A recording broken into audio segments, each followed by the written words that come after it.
I came to a point, so interesting. I think back on it and sort of want to punish myself over it, but I have to believe God is sovereign and could have done it in any order He wanted to. But in my particular strongholds, the areas of bondage that I had, areas of addiction that I had gone through my own process of breaking free in my relationship with God, and so many of those things had lost their power over me. But I somehow had never determined what the root was from which they were all growing. And it may be different for you.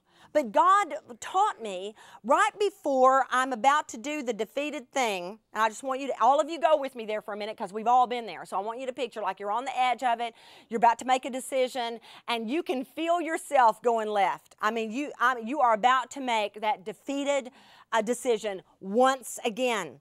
What God began to train me to think is, what is the feeling you're having right before you do the wrong thing? Go to that point.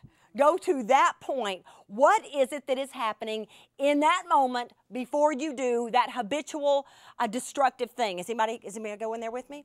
All right. Well, for me, over and over, it would be insecurity. Over and over.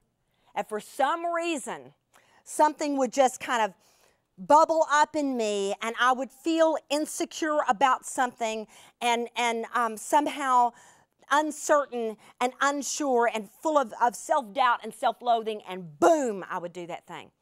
It took me years to realize, you know what, I fought all these battles, and God and I have seen so many things lose their power over me, but I never have addressed insecurity by itself.